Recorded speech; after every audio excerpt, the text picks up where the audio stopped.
Welcome to TBD with RMCC, the show where we discuss cannabis news, regulations, and upcoming changes to the industry as a whole. When issues or questions come up, we'll be here letting you know how to handle those problems and how to grow from them. We speak with experts in the field to gain insight on some of the more gray areas that have come to light in this new cannabis realm, and how operators should be addressing those while everything is still kind of TBD. We keep you up to date each week on this ever-changing industry, and in only 20 minutes time. New episodes drop every Thursday. Hello and welcome, friends, to this week's episode of TBD with RMCC. I'm your compliance expert and your podcast host with the most, Leah Lawrence. I am pumped, as always, to have you all here this week, and I hope you learn a ton from our guest, Michael Catudal from Catudal Business Collective. He's going to drop some knowledge on how operators can find investment capital right now, and some advice to keep investors safe as well. There are tons of helpful hints to get to there, so we'll get through our news updates quickly so you can get on to the interview. Really quickly, just at first, I'd like to say thank you to everyone who's been listening, sharing with friends, coworkers, and liking our show. If you're also enjoying these episodes, please subscribe via your favorite podcasting app and leave us a review. We want to get this message spread far and wide across the industry, so something as simple as giving the show a rating on Apple, Spotify, Stitcher, Google, really anywhere. It'll help the show to be found by more folks, and it will hopefully lead to saving them some time and headaches with the tips as well. All right. On to the news updates. So I have to first say that our hearts are with all of the operators in California and Colorado affected by wildfires right now. I know there are currently over 600 fires burning across California, and many farms are scrambling to keep their crops safe from harm, but also they have to consider their homes and their families as well. I can only imagine how stressful and scary of a time this is, so I wanted to let you all know that we've put together a cannabis disaster relief packet that has tons of SOPs, checklists, and guides for compliant plant removal, reporting afterwards to your agency, and other resources that you can use to keep your crop and your business safe from fires and compliance issues down the line. You can find that resource on our page, rmcc.io, and please don't hesitate to reach out if you need further assistance or clarification. We're all in this together, and we will do everything we can to assist you all through it. Now, moving over to the East Coast, Maryland has recently seen some rule changes surrounding video surveillance. Previously, it was a rule that all footage obtained at cannabis license holders' locations must be recorded simultaneously on-site and off-site, and it couldn't just be a remote feed for the off-site location. It actually had to be two separate feeds. Now, the new law changes this so that the companies can choose whether those video records are stored on-site or off, no longer requiring both. This change could save cannabis companies upwards of $40,000 a year, so it's really nice to see the laws changing to be more sensical and accommodating to operators. Now finally, Pennsylvania has seen an uptick in medical sales despite the pandemic, which is great news for PA operators and their companies. There's actually been a 70% increase in patient visits from February to August, and they've sold as much cannabis in that time as they have in the whole 2 years prior to that. Now is obviously a great time to invest in some of these companies who are growing exponentially, or the time to ask for capital if you are a company looking to sustain your growth, which actually leads in perfectly to our guest, Mike, and the interview I had with him. So let's take some time to listen to that now. All right, everyone. Lindsay and I are so excited to be sitting down this week with Michael Catudal from Catudal Business Collective out of Washington, D.C. They're a boutique investment bank that helps cannabis operators link up with potential investors to help grow businesses, profits, and access to products for consumers around the country. Mike, we're so excited to have you on today. Thank you so much for joining us. Thank you for having me. I'm excited to be here. Yeah, definitely. I know that right now times are tough for everybody, and access to money is a huge question in the industry's mind. So I'm just pumped to have you here with your expertise. But I always like to start with just basically how you came to join the industry or fund the industry. I know that you guys help out in large part the Vice side of your company, which helps companies in cannabis, hemp, CBD, as well as alcohol and tobacco. So how did you decide to go that Vice route? Was it something that you'd always envisioned building capital for, or did it just kind of fall in your lap? Yeah, completely by accident.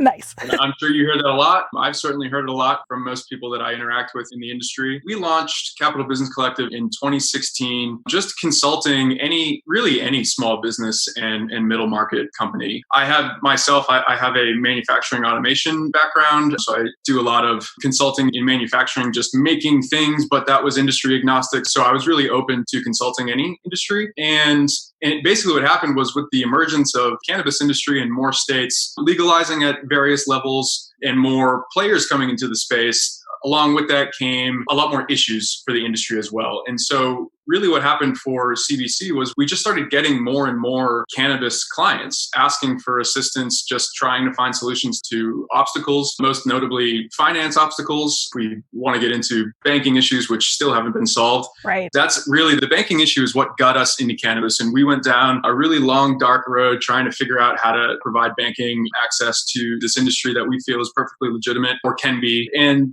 by doing that, we just built out this really deep and broad network of cannabis industry contacts. And then from doing it so long, we just decided that this is where we wanted to build our niche. We just really liked all of the problems that we had to face and the journey of trying to solve them. And so really, for us, it's the way I look at it is anytime there's an industry that's this embattled or there's so much gray area or so many issues, that's actually the biggest opportunity to, I guess, selfishly to make money. Right. But also to make an impact for the industry, for the world, really, in this case. Mm-hmm. And we haven't seen that here since Prohibition. So we were like, when is this ever going to happen again? I can't even imagine what other product it would happen with. Maybe we're seeing that with psychedelics and the other drugs and things like that. Right. But really, it's all tied together. And we decided that we really liked what we were doing and we wanted to stay. Nice. That's awesome. And again, kind of born from that, not just helping people, which is so great. And again, I think a common thread between people in this industry, but also just like you mentioned, it is unique, it is new, and it's not same problem, different day like other industries. It's new problem 20 times a day because you're just getting hit all the time. So absolutely. Lindsay, I know that you had a question too. Yeah, and I totally agree. That gray area that we have in the cannabis industry, it presents exciting challenges, but also really great opportunities. So understand where you're coming from there. So I know you help operators connect with investors and funds, but you also act as a liaison between the two because sometimes they aren't really speaking the same language. So what are some of the biggest disparities or misunderstandings you've seen occur between the two parties when there wasn't a translator in the room, so to speak? Yeah, well, you kind of nailed it there. That really is our job, is to be the translator. There's, obviously to some extent, this applies to really any industry, but particularly in this one, for better or worse, you get a lot of people who are getting into the space. They're getting into it because they like cannabis or they grew a couple of plants in their dorm room back in college before it was legal. And now they feel that, and either now they feel like they have a right to be in it, or maybe they do, maybe they're really good at it. But either way, everybody's looking for a way to get in it because I think everybody recognizes the opportunity in this industry. And so rather than fight that and try to change people, obviously we want to make sure that we have legitimate business people. That is one issue we face. We have a lot of people who know how to grow pot that aren't necessarily cannabis business people. Our number one job is to make sure that we're representing clients, entrepreneurs, companies who actually will succeed, right? We have to go out and find them investment. And that means that these investors are holding us accountable for where we're recommending that they make their investments. And that's a big deal. So we go out and we have to personally vet these people and make sure that they're good and they're legitimate and they will succeed. But beyond that, I don't have any desire to change them or to educate them on finance. I want them to focus on running the best cannabis company they possibly can. Mm-hmm. Like you said, it's an entirely different language. They don't know how to speak to investors. I'm not talking about everybody, but I'm generalizing. They don't know exactly how to speak to investors or really what they're looking for in order to say yes, or in order to say yes to them as opposed to the 1,000 people behind them in line. Yeah. that these investors are getting pitched by every single day. So it's really our job to understand what these entrepreneurs are trying to do. It's their job to communicate that effectively to us. And then we have to go out and just, like you said, be the translator and go out and find not only investors, but the right investors. We have to find the right people for the right companies. It's not always a perfect fit. Yeah. But you know what I mean? We get people that, they'll come to us saying they want to raise $500,000 to start a dispensary because they're scared to ask for $2 million, or they don't know that they think it's easier to get less money. That's not the case. It's probably harder to get $500,000 than it is to get $5 million. Right. And so, yeah. And so it's, the first thing I say to that is, anytime someone approaches me with a raise less than $1 million, I'm like, can you show me how you came up with this? Where are you getting this from? And can we go over it? Because honestly, like if I were the investor and when the investor responds to me, that's the first thing he's going to say is this a capital raise for growth? Or are they just like trying to buy a new piece of equipment? $500,000 is not a lot of money in the industry. So, right. So it's really important to translate. Nice. Now, have you had any companies, either like investors or operators, come to you after they've done some type of deal or brokerage and be like, I did not read the fine print on this, and now I feel like trapped? Like, what do I do? No, not particularly. Gotcha. Nice. That's part of, I guess I shouldn't say that doesn't exist. I know it exists. Right. But it's also part of our job to make sure that they're well prepared during the transaction process and leading up to it to understand what that means. Deal structure, to your point about being a translator, probably the most important thing about translating between the two sides is really helping the entrepreneur understand how to structure a deal. Mm-hmm. Everybody's seen Shark Tank. So they're like, I want to raise $1 million in exchange for 5% of my company. And I'm just like, okay, first of all, you're crazy. You know what I mean? Particularly if it's a startup and if there's companies worth nothing, they're not only going to be giving up 5%. It's going to be more like 50 or something, whatever it may be. And so there are different ways to structure a deal. Sometimes it might be more appropriate to raise debt. People are afraid of the word debt. They think of credit card debt. They think of bank loans. First of all, you're not getting any debt from institutional banks investors in cannabis, right? There's no bank, maybe in Colorado there's a couple, but that's more towards hemp and things like that. Yeah. But people are afraid of the word debt, and debt is a lot of the times cheaper than equity. Yeah, you might have to pay it back over a certain period of time, but in the end, that's going to be better for you. And if you're running a legitimate business that is successful, then why wouldn't you be able to pay that loan back? Right. So like, what are you so afraid of? And if you think of it on the back end, I mean, a lot of people also want to hold on to their companies for the rest of their lives. It's like, do you really want to run this like a mom and pop shop forever and just pay yourself a paycheck? Or do you want to 10X and exit in 5 years and start something again as a much wealthier person? Right. So think about equity. And so it's our job to figure out the best structure for these deals on behalf of the entrepreneur. A lot of times they don't know. Well, and I'm sure too, to your point about it might seem easier to raise less money, but an investor would wonder. I've seen dispensaries that are popping and they're not $500,000 dispensaries. They're $2 million, or you know what I mean? So that does totally make sense. But again, kind of thinking about on the investor's side, it is still a huge risk with a large amount of money, right? With cannabis still being federally illegal, all the investments right now in the industry are still pretty high risk. So do you think that investors have been holding back or waiting, especially with the uncertainty of this year and everything that's going on? Or are there still funds out there for operators who really, truly need them right now? I would say if you looked at it on paper, as compared to last year or even just before COVID, you could say there is a holding back of investment, but I wouldn't necessarily, I don't get discouraged by it. I wouldn't necessarily classify it as that unless I had to. The way I would classify it is that people are just being pickier right now. They're trying to find the smarter investments. They're making sure they're doing extra due diligence and leaning on us to vet our clients further than we maybe normally would, or just asking us to double check things. And that's all understandable because the way things happen, the way things are. And then also, everybody remembers about summertime towards the end of last year when all of the cannabis stocks and the publicly traded companies started going all the way down. And that was a huge nightmare for investors. And that was before COVID even happened. I happen to think I have the luxury of dealing exclusively in the private markets. I don't deal with public companies. Got it. Which I think presents its own challenges, right? They're not held to the same standards. People don't trust them as much as a public company, things like that.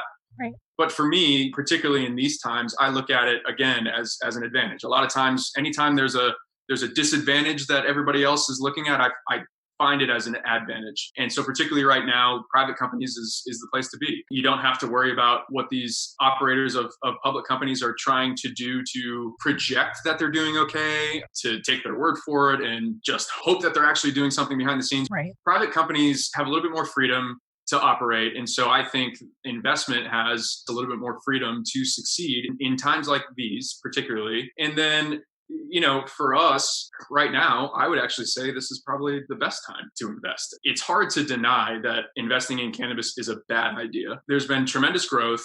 Everybody's projecting it to go to the moon as an industry, not just public stocks, as an industry. There's just so much money to be made by everybody in the industry that if you think it's a bad investment, typically they're just against cannabis or they're afraid because of the regulatory scrutiny. Totally. Like institutional investors, a lot of banks that we talk to, they want to be in cannabis. They just literally can't. Their shareholders won't let them. Their board won't let them. It's not worth it if the government happened. Not that I ever think any progress is going to reverse from the government on cannabis. I honestly do not think that. I think we've gone too far for that to happen. However, if something happens where the government just said, I don't like what you're doing, ABC Bank, I'm going to freeze your assets, even if it's temporarily, that the bank is like, well, I was only doing business with 10 cannabis clients. It wasn't even worth losing the potential to have my entire business interrupted. You know what I mean? Totally. So it's just, there's barriers to entry for additional money. But right now, particularly with COVID, it's never been cheaper to borrow money. Right. Investors who are smart are levering up as much as humanly possible and making investments with money that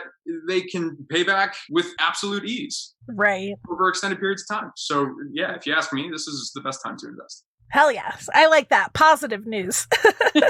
Cool. So then on that, and like we said, pretty high risk for investors. And there are a lot of factors that go into making it slightly less risky of an investment. I personally, being in the compliance world, feel like that's a major factor because if an investor knows their money's being used wisely and efficiently, and most importantly, legally, so that they don't have to worry about the government coming in and being like, you are doing something bad or wrong, then I'm sure they would sleep a little bit easier at night. So, Are there any other things outside of compliance or even in that realm that you think that companies or investors could do to keep themselves and their money and those businesses safe? No, I think you're right. I mean, you guys know better than anyone, being in compliance, it's of utmost importance. Yeah. Particularly in private companies, you have to do diligence and you have to do a lot of it. Yeah. And part of that diligence is making sure that these companies are doing things the right way and that they have not just taking their word for it, that like they're doing things the right way and maybe having a board meeting once a month or once a quarter and saying, hey, how are things going? Right. But like, show me the software you use that proves that you're doing things the right way and that you're tracking and tracing everything and adhering to whatever particular state you're in's regulations are, because obviously they're different in every single state now. Yeah. And so it's important to have that in place, particularly to your last question, if any of these companies trying to raise money do believe that it's hard to raise money right now. And again, it's difficult right now for sure, but there's still opportunity. If they do believe that it's hard to raise money and also they're frustrated with the fact that institutional money cannot be a part of it and that non-institutional money are hesitant to be a part of it because of the regulatory environment, they should at least be doing themselves a favor in mitigating everything they possibly could by doing things like stringent compliance checks and software and track and trace and things like that to make that investor feel comfortable. Part of our job is not just finding existing investors who are comfortable in cannabis, it's converting new ones. You know what I mean? Yeah. There are so many people, so many investors that we talk to that are like, oh, well, I never thought about it. The first question I have with most investors who don't necessarily know that we're going to talk about a cannabis company is, okay, before we get into anything, have you ever thought about cannabis? Are you comfortable with it? If not, this is going to be an entirely different conversation. Right. Yeah. And so you have to prepare them. But we want to convert people into the space. And we talk to so many people that are like, you know what, I'm not against it. I just have never thought about it before. No one's presented me with an opportunity before. I haven't been moved to make an investment in the space yet. So let's talk. Nice. Right. And I think too, the regulatory burden is so high in the cannabis industry that if a company is doing it right and maintaining all their records, they can prove it. Say, hey, look, we have records to prove we're doing this correctly. Yeah. Yeah. And there are only so many ways to differentiate yourself as a business in this industry, right? To the point earlier, how are you going to stand out from everybody else looking for money who's going to pitch that same investor later on today? Yeah. There's only so many ways to be different, particularly if you're just a dispensary, or depending on the state you're in, it doesn't matter what part of the vertical you're in. This may end up being a commodity. I mean, it technically is, but like industry wise, it may end up going that way. And you have to look for different ways to differentiate yourself from everybody else in the field and trying to be better, trying to compete with everybody else. And so you have to look to going above and beyond and doing things like that, making sure that you're able to demonstrate to your investors and everybody who has a stake in your venture that you are better and doing things the right way and that you're going to succeed and be in it for the long run. So basically, everyone listening, just know that a compliance packet can mean capital. If you have a solid plan in place, then you'll definitely get investors feeling better about giving you a little bit of their money. So yeah, certainly does not hurt. Awesome. Well, thank you so much, Michael, for coming on. I think that's about all the time that we have for today, but I appreciate all of your wisdom and your knowledge. Thank you so much for helping operators to, just like I said, to get access to that money that they so desperately need. Lindsay, did you have any other questions or anything else that you wanted to add before we kick off? I'm all set. Anything from you, Mike? Any extra details you wanted to get in? No, thanks for having me. I'm happy to be in the industry and happy to be here. Thank you. Awesome. And then how can people find your site if they need help finding some capital? Yeah, our website is www.capbizcollective. That's like Capital Business Collective, our full name, but it's shortened to capbizcollective.com. And my email is michael@capbizcollective.com as well. So reach out anytime. Awesome. Michael Catudal, everybody. Thank you so much. I appreciate it. Awesome, everyone. Well, that does it for this week's edition of TBD with RMCC. I hope that you learned a lot and that you are super pumped to talk with investors or potential partners to grow your business or your investments. Next week, we're going to have a special treat for all of our grower friends as we sit down with our very own cultivation queen, harvesting honey, metric marvel, and all-around wonderful woman, Rose Moberly, to talk about her time in the Colorado industry, how it informs her working in the California market now, and all of the help, love, and support she provides to the Emerald Triangle. You won't want to miss it, so as always, stay safe, stay high, and we'll check you next time.